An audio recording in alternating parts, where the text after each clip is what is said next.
Hey, friends, and welcome to the Typology Podcast, the show on which we explore the story of you through the lens of the Enneagram. My name is Anthony Skinner, producer of the show. We got a super fun podcast with you today. We have farmers on the show today. I'm so excited about this. My mom and dad grew up farming. So we've got Christine and Stephen Bailey, Enneagram 9 Wing 1 and 8 Wing 7.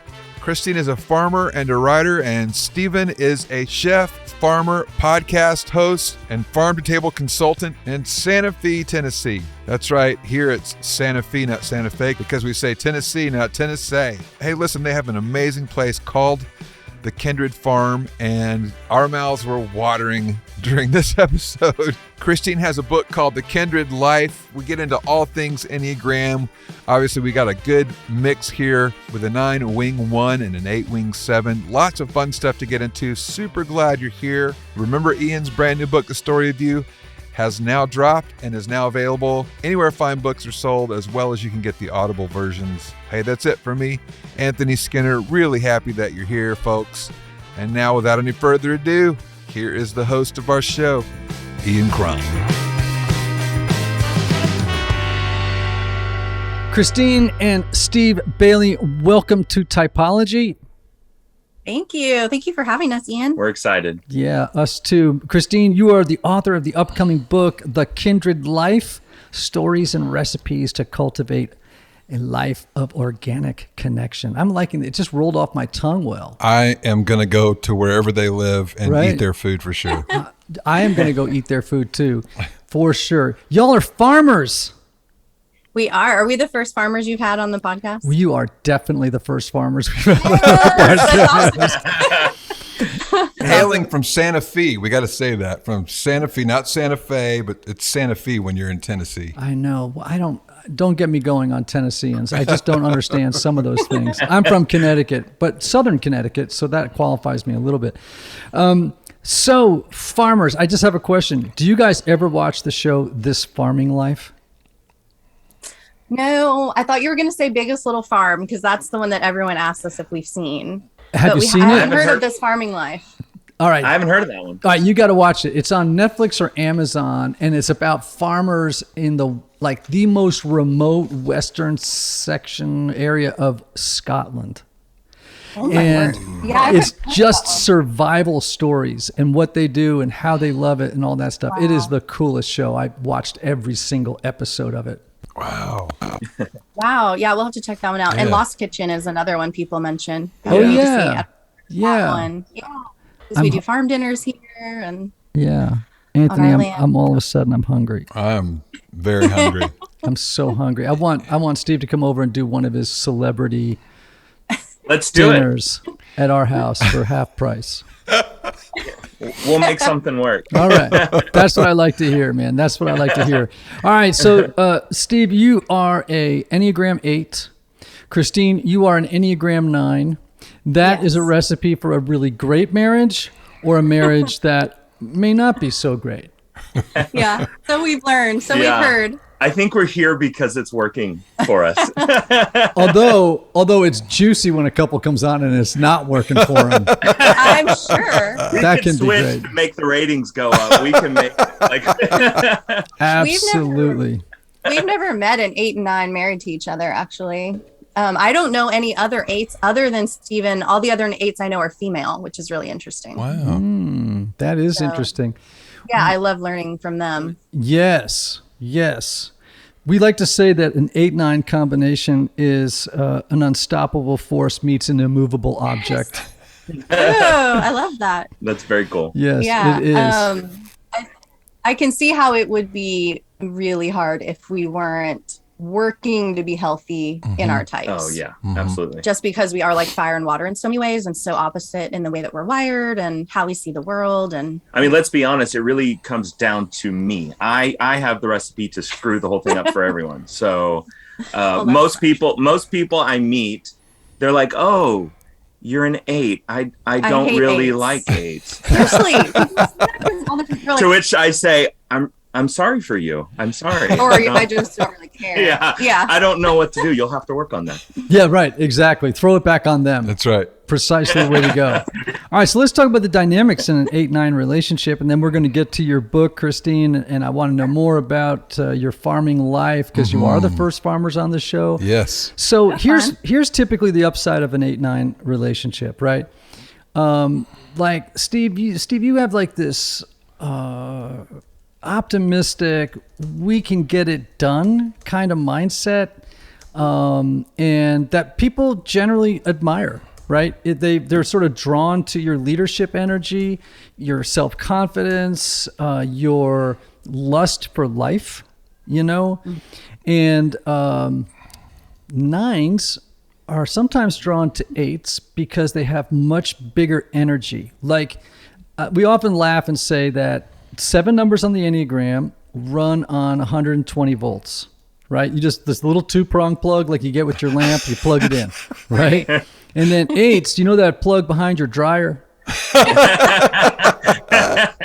Okay. That's that 240 volt. That's an 8, right? The only number that runs on 240. And then 9s tend to run on 90 volts. Yes. So I've been with Ian now for 11 years, and I've heard most things multiple times. I've never heard that one. That's great. That's a really good analogy, though. Yeah, that would be right on. Right? And it can get exhausting for people like me that don't run on that high of energy and don't want to run on that high of energy all the time.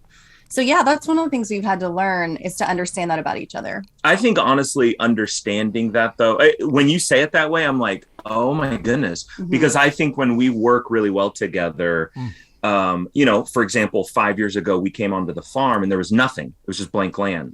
And now when you come onto the farm, we have acres of flowers and laying hens and barns and fields and all the structure and greenhouses. And the only way we got there was to go 110 miles an hour. But sometimes I need some kind of governor to pull me back. And so if I don't slow down to connect with Christine, then we get way too far out, and then the wheels start coming off. Yes. Yeah, I think of it, the analogy I think of a lot is like, he always wants to put on the gas and I always want to put on the brakes. Yes. Like I want to put on the brakes and stop and think and kind of like, let's process this. And he's like, nope, we're making the decision and we're moving forward. And I think what we've both had to learn is sometimes he has to slow down and wait for me. And sometimes I need to just like jump in the car and hold on for dear life and just go, even though it feels kind of scary at the time. Ultimately, I trust the goodness of our journey that we're on and I trust him. So I think learning that balance, but that's taken, we'll be married 17 years. Yeah. So I think a lot of learning that and even counseling to like really become healthy in our type. What are some of the ways that y'all communicate that to each other? Like when you need for him to slow down with you, or you need for her to catch up and jump in? Like what kind of conversations do y'all have? It's a good question. I think for me, sometimes I don't have that conversation, and that's part of being a 9 is where I don't communicate that. And I think he now can tell when I go to that place of stuck, that stuckness or that slothful place where I'm just like not moving, and he can tell, okay, it's time. But he knows the language that I need to hear to be motivated. So I'm motivated by beauty and I'm motivated by connection. I mean, those are the two big things I wrote about in my book, because that is what motivates me to work hard. And that's how I can like tap into that 3 side that 9s have when we're, working in a more healthy place. So I think he now has like learned to speak my language, and then hopefully I've learned how to speak your language. Well, I think what's so important when you're using Enneagram is to really, it works when you're thinking of the other person, when you're thinking of how they're wired and rigged, because that really does help set the expectation. So a lot of times we get frustrated in relationships because we're upset that person isn't like us. But when we can start understanding that they aren't us, that they do think differently. And so that if I'm constantly thinking, how is Christine as a 9 processing this whole change or this new project we're working on. And if she's thinking about how is Stephen as an 8 thinking through this and working through it, the fact that we're trying to do that for each other, that's what really will make a relationship work. Yeah. And sometimes it sounds like he's being like abrasive or really harsh. And I've had to learn too, like most of the time he is not thinking that he's doing that. He's not like trying to be that. It's just kind of how his communication comes out. So maybe not being offended by that and like rising up to that level of intensity. Sometimes I kind of have to do that in certain situations. So, yeah. And the flip, a lot of times I have got to bring it down. Yeah. I got to like slow it down, bring it down, calm it down, you know, stop, take a break. Yeah. And we have, I think in both ways, it's crazy because she is constantly feeling like, I can't believe we're doing this much. I can't believe we've gone this far. And I am constantly thinking, we have not done enough. Yeah. And I'm We've like, got what to the do more. heck? I'm like, I'm like the like little battery over here. I'm like, I can't work anymore. I'm going to die. I need to like just go drink some tea and read a book. And he's like out there, like, I don't even know, like planting a million wildflower seeds to make me happy. Like, I don't know. It's just really interesting. Wow. But from the beginning of our marriage, we decided we were going to be a team and we were going to operate as a team.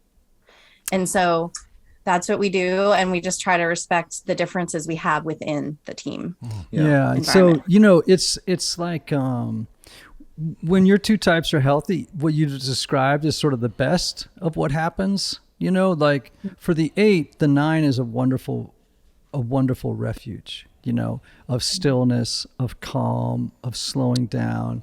And then when you tether your battery to his, right, and you get all that juice, right, you pick up, you know, another 30 volts, you know, and it's like, oh, and then things really hum along great. But there are problem areas, right? And so one of those is that when, if the two, either one or both of you are unhealthy, your defenses tend to go in opposite directions. So Steve, you will tend to really get more assertive, right? When you're unhealthy, it's like you get more assertive, more aggressive. And when that happens, Christine, if you're sort of going down the wormhole of health, you'll tend to become more stubborn and passive aggressive and quietly sort of thwarting the energy, Steve's energy, you know what I mean? And like, you know, checking out, you know, and that can lead to a lot of problems. If he starts to sense that you're unresponsive, not bringing your whole self to the table, or if you're literally pushing him away as a defense, he's just going to become more aggressive. Right? Yeah. And then the more go ahead. Well, I was just gonna say, the more aggressive he gets, the more you tend to check out and back off. He's an assertive number, and you're a withdrawing number. Yeah. And that can lead to all kinds of stress and problems. No. And I think that we've had seasons like that, and we've had moments like, you know, in certain situations for sure. I think that it plays out a lot where I'll like definitely need help with something. Like I'm stuck. I can't move forward. So he will come in and try to help me, be like, okay, these are the things we need to do. And then I pull back in my stubbornness and I don't actually want him to help me. Right. You know, like I think that's where the stubbornness can come out a lot. And then I'm sure that's frustrating to him because he wants to move forward and I'm sticking my feet in the dirt, you know? Yeah. So Steve, that resonates for sure. Steve, have you ever had an experience where you're like frothing at the mouth with energy and excitement and vision, and you're like just pouring it out on Christine, and she just kind of looks away and gets this kind of glazed over look and sort of stares off in the distance? That was today at 12:30.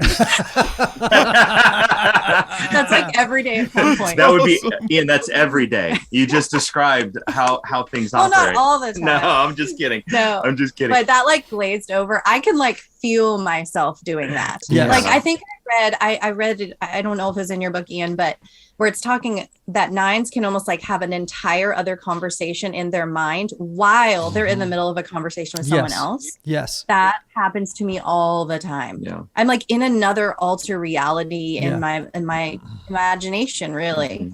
And I think honestly, that for me is always going on because I am so aggressive, so wanting to go let's go. Mm-hmm.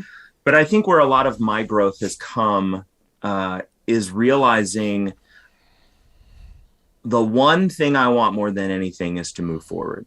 And I've learned I would rather make just one forward step than not go anywhere or to go backwards. And so since I've told myself that, when I can see that she's starting to bunker down, I can fight, but if I fight back, we're going to go nowhere. And I don't want to go nowhere. If we make forward progress, one little step, then I know the next day, if we make one more little step, if we got a week together, we've got 7 steps and now we're making momentum.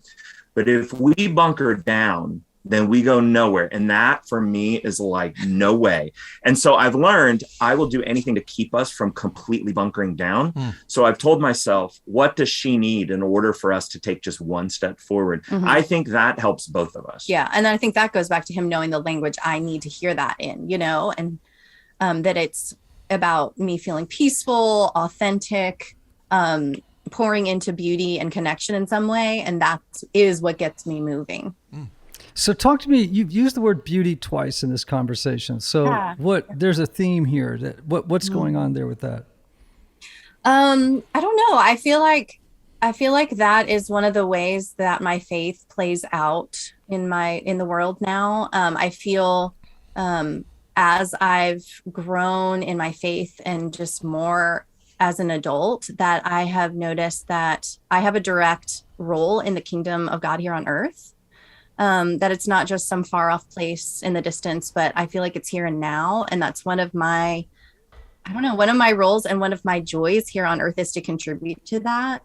So I think here with our farm, I have found myself and my voice in such a deeper way, getting to contribute to that beauty through just like literally having my hands in the soil and growing something out of nothing. Like when we moved here, our entire backyard was just a blank piece of grass. And now, it's unbelievable what we've been able to do, like literally regenerating the land and regenerating the soil. And there's flowers and thousands and thousands of pounds of food we've grown here, and created a space for people to feel peace and to slow down and to connect with one another. So all those things are like super important to me. And if I feel like I have a role in that and that's actually working and it's something that I'm actively contributing to, it will make me move and it will motivate me to keep going. So. Yeah. So you've used the word connection twice and the word connect once. And in the title of your book is also the word connection. Again, the name of the book is The Kindred Life, Stories and Recipes to Cultivate a Life of Organic Connection. And I love that because, nines are really all about connection. Yeah. The 9, we would say their unconscious motivation is a need to maintain connection with others, with themselves, to preserve their inner peace and their outer peace. And as part of that strategy to accomplish all that is this possible blind spot of avoiding conflict, right?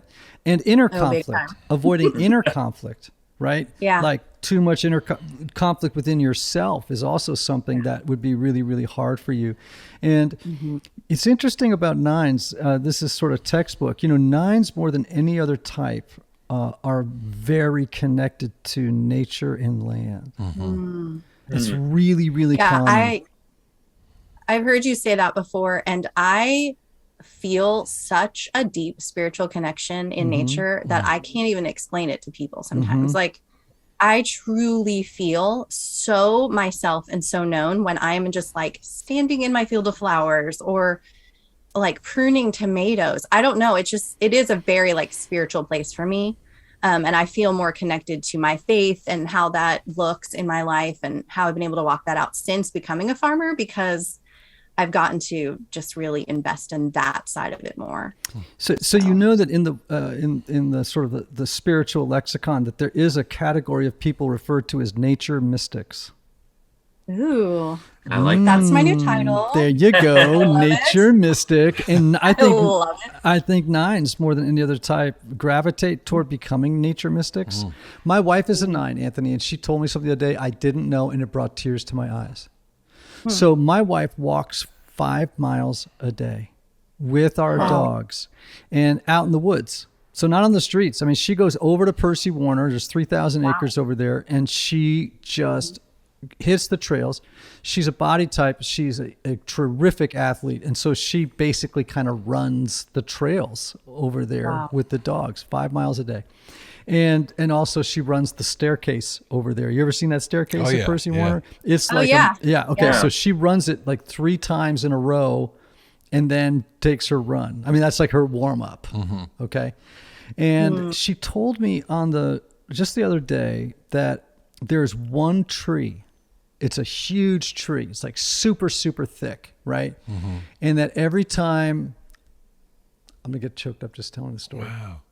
Oh, man. So she thinks about struggles we've had with one of our children, right?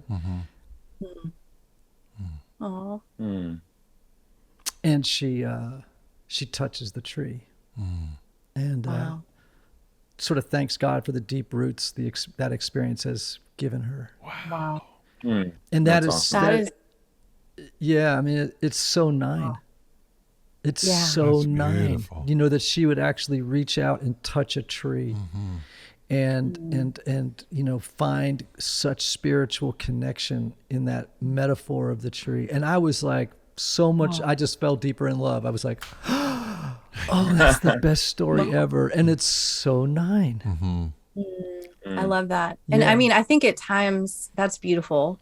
And I think at times I feel kind of alone in that. Like other people don't get that deep level that I actually feel with nature. So then it's wonderful when I do meet someone that connects in that way. Like I just finished reading An Altar in the World by Barbara Brown Taylor finally. Oh my gosh. I mean, I just like wanted to hug that book. I'm like, this speaks my language in every way. I just felt like so known reading that book. But just that there's these altars, like our everyday experience on earth is important. And there's significance in the, you know, ordinary things that we do on a daily basis. And so I feel like there's so much significance in what we're doing here on the farm and even just planting, you know, a tomato plant. It has so much meaning that I get to be a contributor in cultivating the earth and a co-creator with God in that. Yes. And it is all about just that relational connection. And I mean, just 9s are like just so remarkable that way. And so you've sort of beautifully articulated your connection to the land. But Steve, I'm wondering, what is an 8's connection to the land like? Good question. Yeah, you know, for me, it's interesting because hearing Christine talk about it, I think for me, you know, we do these beautiful dinners out here. We just had our fall dinner, 112 people, one long table at the top pasture under the stars. We put up twinkle lights in the middle of a pasture. We cook by open fire. And for me, what I love is there's something about creating this space where I'm all this work and all this energy that we've put towards creating this space for people. And there is something about this feeling free, like letting people, there's something about when people slow down, get away from their phones, get away from social media. There is this like there's this disconnecting from all this stuff holding people down. I feel like that. I think one of my greatest fears is being controlled. I don't want anyone, I don't care what you do, but don't tell me what to do. Right. That's like for me, like a button. It's like, it's like a button. And so when I can create a space for people to start kind of freeing up, and there's something that happens when you do that, and an evening that's 3.5 hours long, and it unfolds and people keep their phones away and there's no cell phone service. And then they sit at a table and the courses come out over 2 hours. and conversations start to happen, walls start to break down, and like setting that entire scene for everybody is such a beautiful thing. And to see people kind of start to get free, like it's for me a wonderful thing about our farm, and for me to be able to create that space so that other people could have that. And then you see this community happening. It is just, that's life-giving. That's beautiful. I love seeing that kind of stuff happen. Yeah. It's interesting. I was the two words that came to me, and this is not a negative word I'm going to use, but it would seem to me that 8s would want to conquer the land and or conquest. You know what I mean? To conquer and control the land, and the 9 wants to coax it. Does that make sense? That's interesting. Yeah. You know? Yeah, that's a little bit of a gentler approach, you know? Yeah. Yeah, and I think when I'm not thinking, I mean, I would probably be a terrible farmer without Stephen, because I'm not thinking of like money. I'm just like, I just want it to be beautiful and wonderful. And, you know, he's thinking of it more from a business perspective. So I'm like, he has to, like one of us has to. Right. Yeah. And then to be able to make it work. Yeah. Go ahead. I was just thinking, because y'all are you're an 8 and 9 and you're in business together. Are y'all familiar with the time orientation of each type? No. We talk about that. What's that? Yeah. So every type has a orientation to time. All of us think in terms of past, present, and future, obviously, unless you're a Buddhist monk and it's always present. Or a great Christian mystic and it's always the present moment, right? Be here now.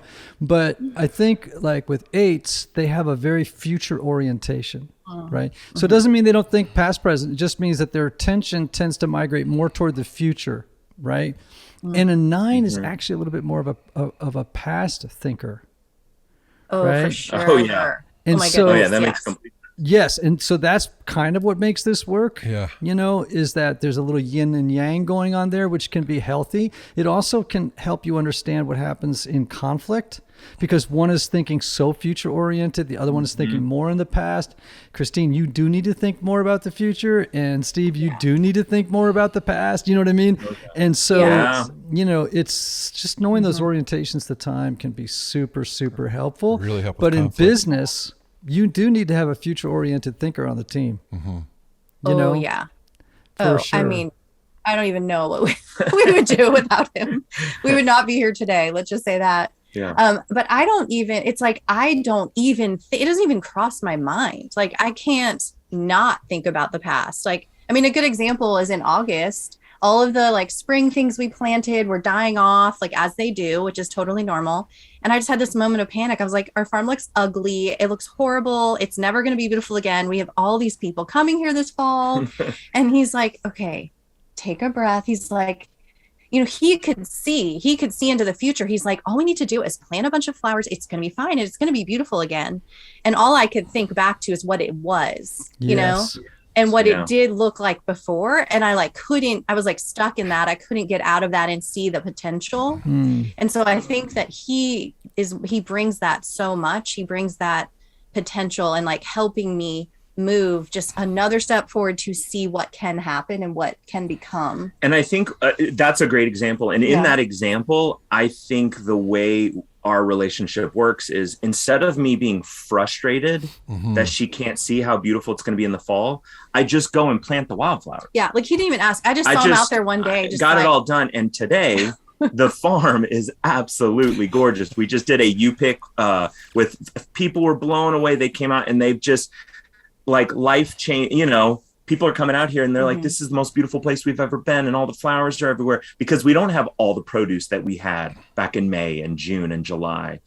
But instead of me just being angry at her or frustrated with her that she couldn't see it, I just had to go, she can't see it. It's hard for her to see, just like I literally forgot what happened yesterday. Literally, I can't even remember. And because all I can think about is tomorrow. That's what makes it work, I think. Gosh, it's such a great expression of those two orientations and how y'all are dealing with that. I love that you just went out and planted the wildflowers. I know. Isn't that good? It's wonderful. I know. It's pretty I mean, I don't like to say this word, but sometimes the Enneagram is so predictive about how people are going to. Now, people surprise us and do things that we think are out of character or so different for their personality. So I don't want to discount or disqualify the possibility that someone will do something that's not characteristic. Sure. We're not locked, into something. Yeah. But, it's just we have different ways of moving in the world, and it can partner and sync up really well or not. Yeah. Just depending on how healthy people are or how much work they've done on themselves. Yeah. So you got this new book, The Kindred Life. Yes. Tell me about it. Well, The Kindred Life is my journey of learning to live a life of greater connection. Like we've talked about today, it's so important to me. And the reason I said organic connection in the subtitle is because I think it's about the things that unite us as humans and always have and always will. So connection to the land and our creator, connection to community, and connection to life around the table. There's a lot of connection going on here, man. There's lots of Yeah. connection going on. Yeah. But those are the things, those are the main topics I wrote about. And, the whole process for me as well was really finding my own voice through the whole process, which, as a 9 is huge. Yes. So, but yeah, I'm so excited because I really feel like in this time we're living in, with everything that happened in 2020 and even in this year as well, I think that people are more disconnected than ever. And I mean, at our fall dinner, we saw it. It was the first time we were able to get the communal tables back after COVID. And just to see people around the table and the joy and the friendships that are being made with strangers. I just think that people need this so badly now more than ever. And I'm just so grateful to put out something that I hope will help people to live more connected in their own lives wherever they are. So I do tell the story. A lot of it is through the lens of my farming journey, because that's where I really learn to invest in the soil and find that connection on that level. And but yeah, I'm really excited. It has recipes and also some journaling prompts because I really want it to be something that's inspiring and useful to people. And the book drops in March of 2022. I'm not sure this podcast will be out before that. It'll be out people before can then. pre-order it right now, right? Not yet. In January 2022 is when I think pre-orders will go. Yeah. So it'll be March 29th is the release date. And yeah, it's going to be awesome. I'm so excited. And I mean, so much we talked about on this podcast, though. All I can think about right now is how much I have wrestled through my 9-ness in doing this project. It has been such a lesson in courage and bravery for me. Tell me and more. I think that I've been a freelance writer for over 20 years. So I've always written. It's something that I'll always do. And it's something I must do. It pours out of me, and it's just a gift I feel like I have.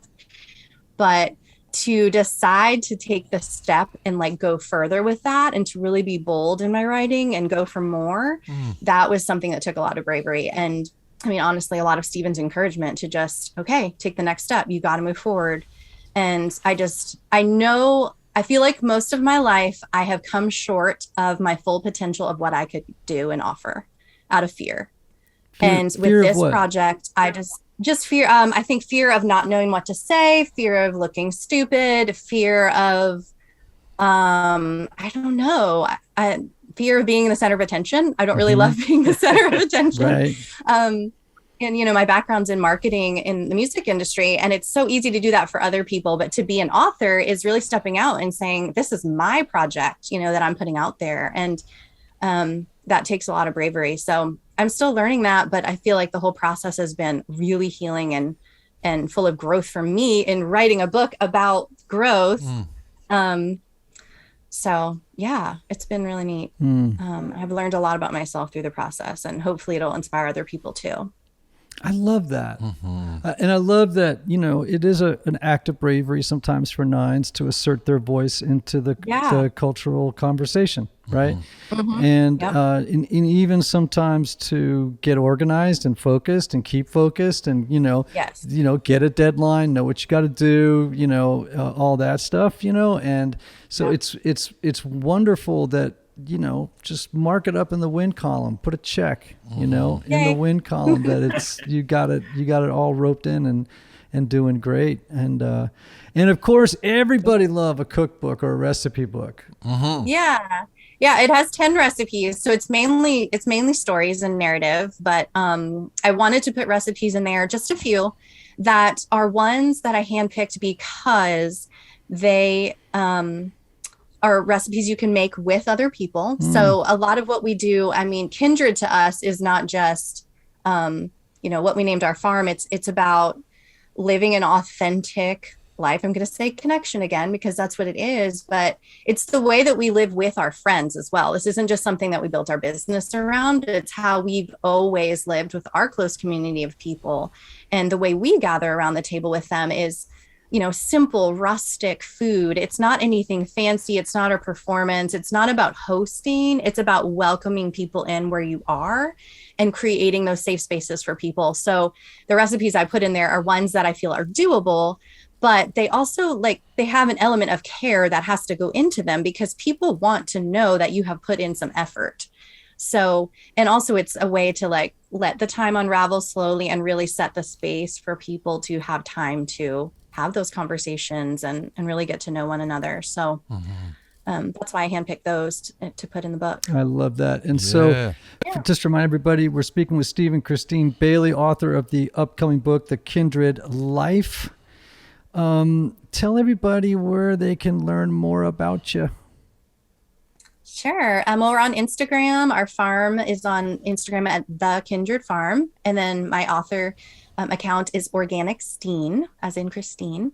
And then ChristineMarieBailey.com and thekindredfarm.com. Wow. And you got some merch too, right? I see Steven's rocking that Kindred trucker hat. Nice. I love that. I love We'll that. have to get you one. Yeah. All right, so We'll send you guys one. Oh yeah. Come okay, on. we'll wear it on the show. Totally. We're yeah. not, it's not below us. Yeah. We'll go out there and pump somebody else's thing. Absolutely. So I just want to say in closing that you now know how to get a hold of me, and I want to come to one of these events. When these dinners. Absolutely. You We'll guys make it will love happen. it. Yeah, our next dinner will be in the spring. That'll be our next big communal dinner on the farm. So spring 2022. And yeah, we're excited. Good. Well, We'll then make the table even longer. I'll make you do a book That's right. reading. Ooh, I would love that. Yeah, make it a book reading. All right, everybody, I want you to check out The Kindred Life, Stories and Recipes to Cultivate a Life of Organic Connection by Christine Marie Bailey. Her husband, Steve, and she run Kindred Farm in Santa Fe, Tennessee. Woohoo! How wonderful Thank is you that? guys so much. Thank you guys Thank so you. much. It was wonderful. Great having you on. Hey, Typology listeners, remember these words. May you have love. May you have joy. May you have peace. May you have healing. May you have rest. And may you have blueberry pie. Be well, you guys.